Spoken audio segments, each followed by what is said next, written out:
تفہیم القرآن سید ابوالعلا مودودی سورۃ المنافقون تمہید اعوذ باللہ من الشیطان الرجیم بسم اللہ الرحمن الرحیم نام پہلی آیت کے فقرے اذا جاءک المنافقون سے ماخوذ ہے۔ یہ اس سورت کا نام بھی ہے اور اس کے مضمون کا عنوان بھی، کیونکہ اس میں منافقین ہی کے طرز عمل پر تبصرہ کیا گیا ہے۔ زمانہ نزول جیسا کہ ہم آگے چل کر بتائیں گے، یہ سورہ غزوہ بنی مستلق سے رسول اللہ صلی اللہ علیہ وآلہ وسلم کی واپسی پر یا تو دوران سفر میں نازل ہوئی ہے یا حضور صلی اللہ علیہ وآلہ وسلم کے مدینہ طیبہ پہنچنے کے بعد فوراً ہی اس کا نزول ہوا ہے، اور ہم سورہ نور کے دیباچے میں یہ بات بالتحقیق بیان کر چکے ہیں کہ سورہ غزوہ بنی مستلق شعبان سن 6 ہجری میں واقع ہوا تھا۔ اس طرح اس کی تاریخ نزول ٹھیک ٹھیک متعین ہو جاتی ہے۔ تاریخی پس منظر جس خاص واقعے کے بارے میں یہ صورت نازل ہوئی ہے، اس کا ذکر کرنے سے پہلے یہ ضروری ہے کہ مدینہ کے منافقین کی تاریخ پر ایک نگاہ ڈال لی جائے، کیونکہ جو واقعہ اس موقع پر پیش آیا تھا وہ محض ایک اتفاقی حادثہ نہ تھا، بلکہ اس کے پیچھے ایک پورا سلسلہ واقعات تھا جو بالآخر اس نوبت تک پہنچا۔ مدینہ طیبہ میں رسول اللہ صلی اللہ علیہ وآلہ وسلم کی تشریف آوری سے پہلے اوس اور خزرج کے قبیلے آپس میں خانہ جنگیوں سے تھک کر ایک شخص کی قیادت و سیادت سے قریب قریب متفق ہو چکے تھے، اور اس بات کی تیاریاں کر رہے تھے کہ اس کو اپنا بادشاہ بنا کر باقاعدہ اس کی تاج پوشی کی رسم ادا کر دیں، حتیٰ کہ اس کے لیے تاج بھی بنا لیا گیا تھا۔ یہ قبیلہ خزرج کا رئیس عبداللہ بن ابی بن سلول تھا۔ محمد بن اسحاق کا بیان ہے کہ قبیلہ خزرج میں اس کی بزرگی بالکل متفق علیہ تھی، اور اوس و خزرج اس سے پہلے کبھی ایک شخص کی قیادت پر جمع نہیں ہوئے تھے۔ اس صورتحال میں اسلام کا چرچا مدینے پہنچا اور ان دونوں قبیلوں کے بااثر آدمی مسلمان ہونے شروع ہو گئے۔ ہجرت سے پہلے بیعت عقبہ ثانیہ کے موقع پر جب رسول اللہ صلی اللہ علیہ وآلہ وسلم کو مدینہ طیبہ تشریف لانے کی دعوت دی جا رہی تھی، اس وقت حضرت عباس بن عبادہ بن نضلہ انصاری رضی اللہ عنہ اس دعوت کو صرف اس مصلحت سے مؤخر کرنا چاہتے تھے کہ عبداللہ بن ابی بھی بیعت اور دعوت میں شریک ہو جائے، تاکہ مدینہ بالاتفاق اسلام کا مرکز بن سکے۔ لیکن جو وفد بیعت کے لیے حاضر ہوا تھا، اس نے اس مصلحت کو کوئی اہمیت نہ دی، اور اس کے تمام شرکاء، جن میں دونوں قبیلوں کے 75 آدمی شامل تھے، ہر خطرہ مول لے کر حضور صلی اللہ علیہ وآلہ وسلم کو دعوت دینے کے لیے تیار ہو گئے۔ اس واقعے کی تفصیلات ہم سورہ انفال کے دیباچے میں بیان کر چکے ہیں۔ اس کے بعد جب حضور صلی اللہ علیہ وآلہ وسلم مدینہ پہنچے تو انصار کے ہر گھرانے میں اسلام اتنا پھیل چکا تھا کہ عبداللہ بن ابی بے بس ہو گیا، اور اس کو اپنی سرداری بچانے کی اس کے سوا کوئی صورت نہ نظر آئی کہ خود بھی مسلمان ہو جائے۔ چنانچہ وہ اپنے ان بہت سے حامیوں کے ساتھ، جن میں دونوں قبیلوں کے شیوخ اور سردار شامل تھے، داخل اسلام ہو گیا، حالانکہ دل ان سب کے جل رہے تھے، اور خاص طور پر ابن ابی کو اس بات کا سخت غم تھا کہ رسول اللہ صلی اللہ علیہ وآلہ وسلم نے اس کی بادشاہی چھین لی ہے۔ کئی سال تک اس کا یہ منافقانہ ایمان اور اپنی ریاست چھن جانے کا یہ غم طرح طرح کے رنگ دکھاتا رہا۔ ایک طرف حال یہ تھا کہ ہر جمعے کو جب رسول اللہ صلی اللہ علیہ وآلہ وسلم خطبہ ارشاد فرمانے کے لیے بیٹھتے تو عبداللہ بن ابی اٹھ کر کہتا، حضرات، یہ اللہ کے رسول صلی اللہ علیہ وآلہ وسلم آپ کے درمیان موجود ہیں، جن کی ذات سے اللہ نے آپ کو عزت اور شرف بخشا ہے، لہٰذا آپ ان کی تائید کریں اور جو کچھ یہ فرماتے ہیں اسے غور سے سنیے اور ان کی اطاعت کریں۔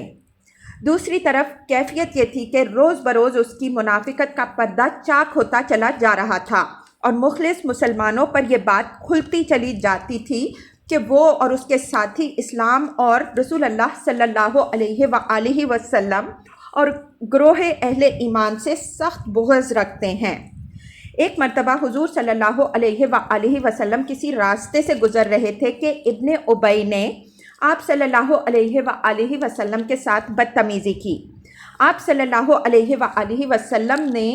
حضرت سعد بن عبادہ رضی اللہ عنہ سے اس کی شکایت فرمائی تو انہوں نے عرض کیا، یا رسول اللہ صلی اللہ علیہ وآلہ وسلم، اس شخص کے ساتھ نرمی برتیے۔ آپ صلی اللہ علیہ وآلہ وسلم کی تشریف آوری سے پہلے ہم اس کے لیے تاج شاہی تیار کر رہے تھے، اب یہ سمجھتا ہے کہ آپ صلی اللہ علیہ وآلہ وسلم نے اس کی بادشاہی چھین لی ہے۔ جنگ بدر کے بعد جب یہود بنی قینقاع کی صریح بدعہدی اور بلا اشتعال سرکشی پر رسول اللہ صلی اللہ علیہ وآلہ وسلم نے ان پر چڑھائی کی تو یہ شخص ان کی حمایت میں اٹھ کھڑا ہوا اور حضور صلی اللہ علیہ وآلہ وسلم کی زرہ پکڑ کر کہنے لگا کہ یہ 700 مردان جنگی جو ہر دشمن کے مقابلے میں میرا ساتھ دیتے رہے ہیں، آج ایک دن میں آپ صلی اللہ علیہ وآلہ وسلم انہیں ختم کر ڈالنا چاہتے ہیں۔ خدا کی قسم میں آپ صلی اللہ علیہ وآلہ وسلم کو ہرگز نہیں چھوڑوں گا جب تک کہ آپ صلی اللہ علیہ وآلہ وسلم میرے ان حلیفوں کو معاف نہ کر دیں گے۔ جنگ احد کے موقع پر اس شخص نے صریح غداری کی اور عین وقت پر اپنے 300 ساتھیوں کو لے کر میدان جنگ سے الٹا واپس آ گیا۔ جس نازک گھڑی میں اس نے یہ حرکت کی تھی اس کی نزاکت کا اندازہ اس بات سے کیا جا سکتا ہے کہ قریش کے لوگ 3000 کا لشکر لے کر مدینے پر چڑھ آئے تھے اور رسول اللہ صلی اللہ علیہ وآلہ وسلم ان کے مقابلے میں صرف 1000 آدمی لے کر مدافعت کے لیے نکلے تھے۔ ان 1000 میں سے بھی یہ منافق 300 آدمی توڑ لایا اور حضور صلی اللہ علیہ وآلہ وسلم کو صرف 700 کی جمعیت کے ساتھ 3000 دشمنوں کا مقابلہ کرنا پڑا۔ اس واقعے کے بعد مدینے کے عام مسلمانوں کو یقین کے ساتھ یہ معلوم ہو گیا کہ یہ شخص قطعی منافق ہے اور اس کے وہ ساتھی بھی پہچان لیے گئے جو منافقت میں اس کے شریک کار تھے۔ اسی بنا پر جنگ احد کے بعد جب پہلا جمعہ آیا اور یہ شخص حضور صلی اللہ علیہ وآلہ وسلم کے خطبے سے پہلے حسب معمول تقریر کرنے کے لیے اٹھا تو لوگوں نے اس کا دامن کھینچ کر کہا، بیٹھ جاؤ، تم یہ باتیں کرنے کے اہل نہیں ہو۔ مدینے میں یہ پہلا موقع تھا کہ اعلانیہ اس شخص کی تذلیل کی گئی۔ اس پر برہم ہو کر وہ لوگوں کی گردنوں پر سے کودتا پھاندتا مسجد سے نکل گیا۔ مسجد کے دروازے پر بعض انصاریوں نے اس سے کہا، یہ کیا حرکت کر رہے ہو؟ واپس چلو اور رسول اللہ صلی اللہ علیہ وآلہ وسلم سے استغفار کی درخواست کرو۔ اس نے بگڑ کر جواب دیا، میں ان سے کوئی استغفار نہیں کرانا چاہتا۔ پھر سن 4 ہجری میں غزوہ بنی نذیر پیش آیا اور اس موقع پر اس شخص نے اور اس کے ساتھیوں نے اور بھی زیادہ کھل کر اسلام کے خلاف اعدائے اسلام کی حمایت کی۔ ایک طرف رسول اللہ صلی اللہ علیہ وآلہ وسلم اور آپ صلی اللہ علیہ وآلہ وسلم کے جان نثار صحابہ رضی اللہ عنہم اجمعین ان یہودی دشمنوں سے جنگ کی تیاری کر رہے تھے اور دوسری طرف یہ منافقین اندر ہی اندر یہودیوں کو پیغام بھیج رہے تھے کہ ڈٹے رہو، ہم تمہارے ساتھ ہیں، تم سے جنگ کی جائے گی تو ہم تمہاری مدد کریں گے اور تم کو نکالا جائے گا تو ہم تمہارے ساتھ نکلیں گے۔ اس خفیہ ساز باز کا راز اللہ تعالیٰ نے کھول دیا جیسا کہ سورہ حشر کے دوسرے رکوع میں گزر چکا ہے، لیکن اس کی اور اس کے ساتھیوں کی اتنی پردہ دری ہو جانے کے باوجود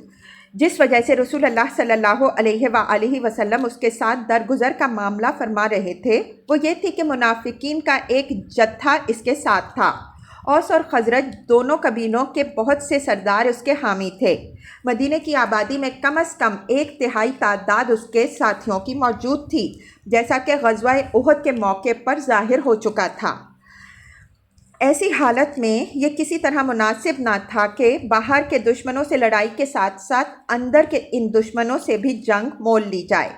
اسی بنا پر ان کی منافقت کا حال جانتے ہوئے بھی حضور صلی اللہ علیہ وآلہ وسلم ایک مدت تک ان کے ساتھ ان کے ظاہری دعوی ایمان کے لحاظ سے معاملہ فرماتے رہے۔ دوسری طرف یہ لوگ بھی نہ اتنی طاقت رکھتے تھے، نہ ہمت کے اعلانیہ کافر بن کر اہل ایمان سے لڑ لیتے یا کسی حملہ آور دشمن کے ساتھ کھلا مل کر میدان میں آ جاتے۔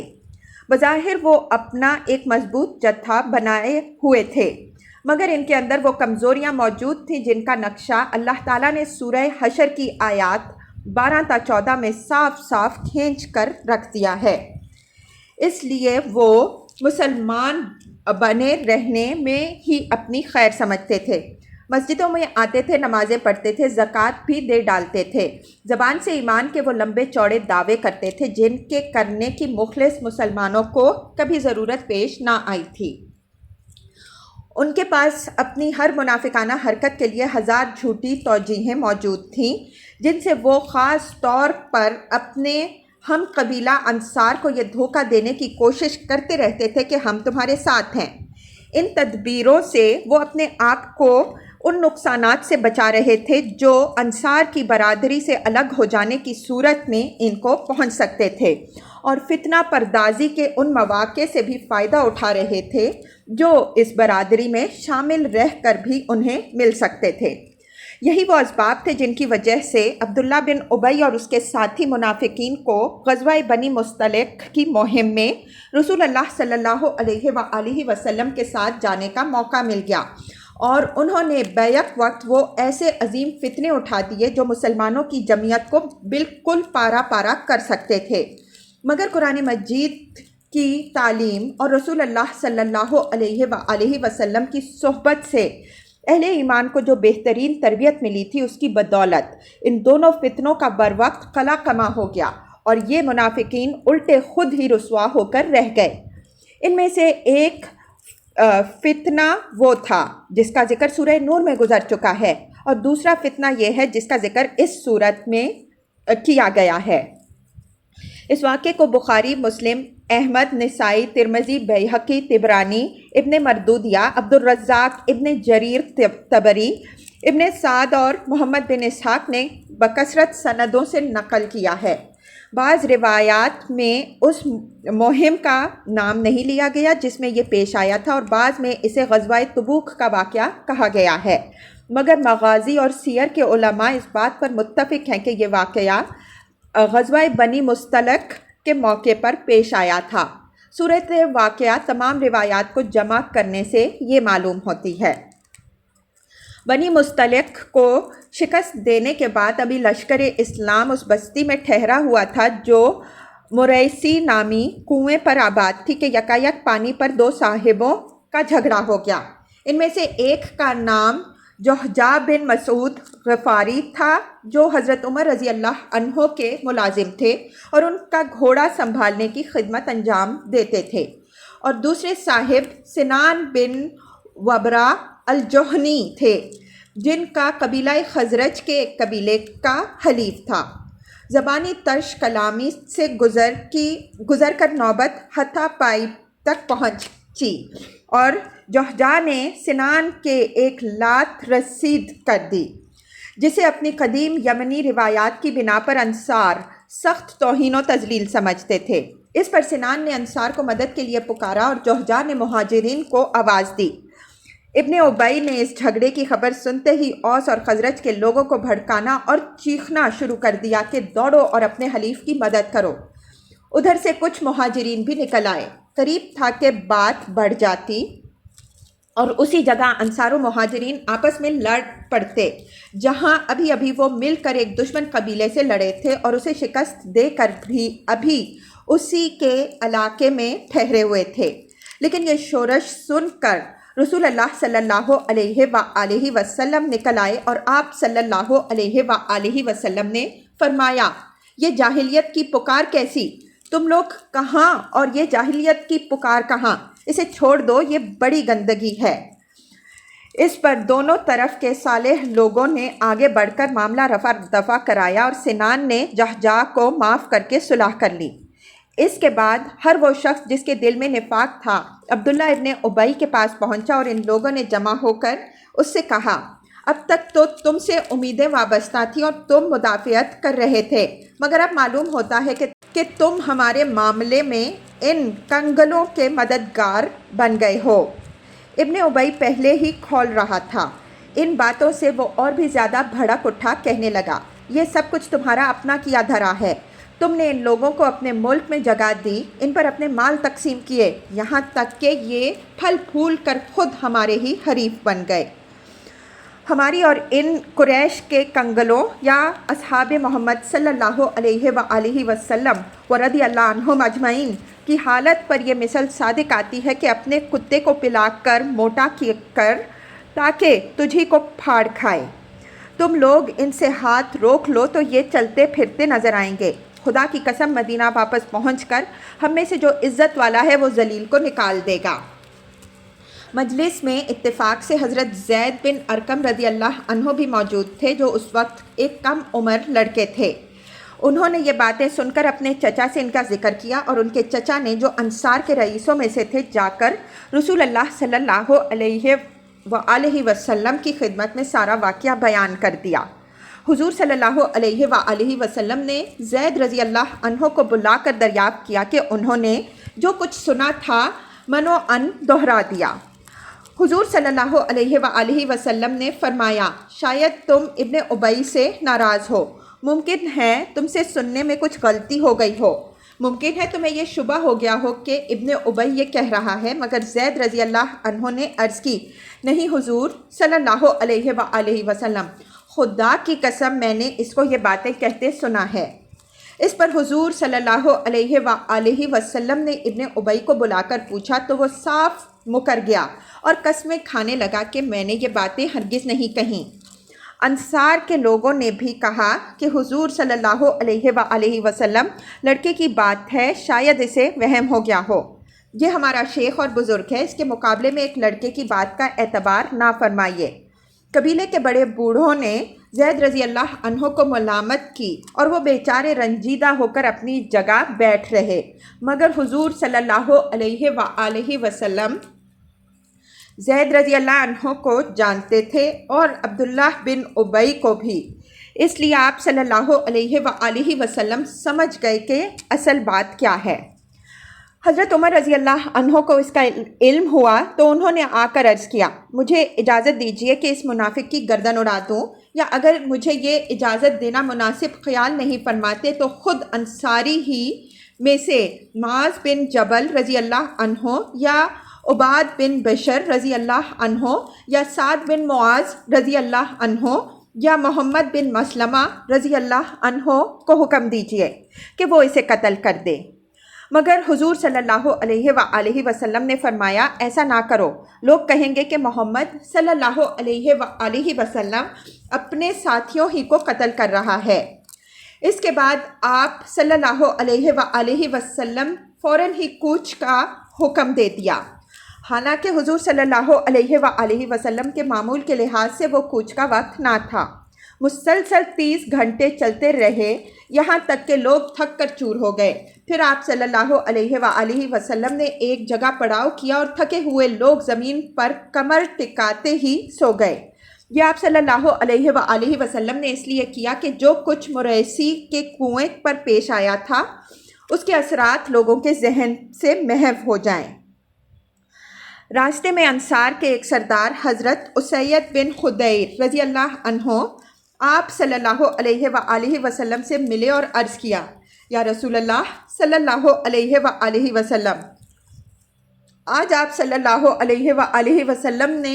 ایسے وقت کوچ کا حکم دیا جو سفر کے لیے موزوں نہ تھا، اور آپ صلی اللہ علیہ وآلہ وسلم کبھی ایسے وقت میں سفر کا آغاز نہیں فرماتے تھے۔ حضور صلی اللہ علیہ وآلہ وسلم نے جواب دیا، تم نے سنا نہیں کہ تمہارے ان صاحب نے کیا گوہر افشانی کی ہے؟ انہوں نے پوچھا، کون صاحب؟ فرمایا، عبداللہ بن ابی۔ انہوں نے پوچھا، اس نے کیا کہا؟ فرمایا، اس نے کہا کہ مدینہ پہنچ کر عزت والا ذلیل کو نکال باہر کرے گا۔ انہوں نے عرض کیا، یا رسول اللہ صلی اللہ علیہ وآلہ وسلم، خدا کی قسم عزت والے تو آپ صلی اللہ علیہ وآلہ وسلم ہیں اور ذلیل وہ ہے۔ آپ صلی اللہ علیہ وآلہ وسلم جب چاہیں اسے نکال سکتے ہیں۔ رفتہ رفتہ یہ بات تمام انصار میں پھیل گئی اور ان میں اب ابن ابی کے خلاف سخت غصہ پیدا ہوا۔ لوگوں نے ابن ابی سے کہا جا کر رسول اللہ صلی اللہ علیہ وآلہ وسلم سے معافی مانگو، مگر اس نے تڑک کر جواب دیا، تم نے کہا کہ ان پر ایمان لاؤ، میں ایمان لایا، تم نے کہا اپنے مال سے زکوٰۃ دو، میں نے زکوٰۃ بھی دے دی، اب بس یہ کسر رہ گئی تھی کہ میں محمد صلی اللہ علیہ وآلہ وسلم کو سجدہ کروں۔ ان باتوں سے اس کے خلاف مومنین انصار کی ناراضگی اور زیادہ بڑھ گئی اور ہر طرف سے اس پر پھٹکار پڑنے لگی۔ جب یہ قافلہ مدینہ طیبہ میں داخل ہونے لگا تو عبداللہ ابن ابی کے صاحبزادے، جن کا نام بھی عبداللہ رضی اللہ عنہ ہی تھا، تلوار سونت کر باپ کے آگے کھڑے ہو گئے اور بولے، آپ نے کہا تھا کہ مدینہ واپس پہنچ کر عزت والا ذلیل کو نکال دے گا، اب آپ کو معلوم ہو جائے گا کہ عزت آپ کی ہے یا اللہ اور اس کے رسول صلی اللہ علیہ وآلہ وسلم کی۔ خدا کی قسم آپ مدینہ میں داخل نہیں ہو سکتے جب تک رسول اللہ صلی اللہ علیہ وآلہ وسلم آپ کو اجازت نہ دیں۔ اس پر ابن ابی چیخ اٹھا، خزرج کے لوگوں ذرا دیکھو، میرا بیٹا ہی مجھے مدینہ داخل ہونے سے روک رہا ہے۔ لوگوں نے یہ خبر حضور صلی اللہ علیہ وآلہ وسلم تک پہنچائی اور آپ صلی اللہ علیہ وآلہ وسلم نے فرمایا، عبداللہ سے کہو اپنے باپ کو گھر آنے دیں۔ عبداللہ رضی اللہ عنہ نے کہا، ان کا حکم ہے تو اب آپ داخل ہو سکتے ہیں۔ اس وقت حضور صلی اللہ علیہ وآلہ وسلم نے حضرت عمر رضی اللہ عنہ سے فرمایا، کیوں عمر، تمہارا کیا خیال ہے؟ جس وقت تم نے کہا تھا کہ مجھے اس کو قتل کرنے کی اجازت دیجیے، اس وقت اگر تم اسے قتل کر دیتے تو بہت سی ناکیں اس پر پھٹکنے لگتیں۔ آج اگر میں اس کے قتل کا حکم دوں تو اسے قتل کیا جا سکتا ہے۔ حضرت عمر رضی اللہ عنہ نے عرض کیا، خدا کی قسم اب مجھے معلوم ہو گیا کہ اللہ کے رسول صلی اللہ علیہ وآلہ وسلم کی بات میری بات سے زیادہ مبنی بر حکمت ہے۔ یہ تھے وہ حالات جن میں یہ صورت اغلب یہ ہے کہ حضور صلی اللہ علیہ وآلہ وسلم کے مدینہ پہنچنے کے بعد نازل ہوئی۔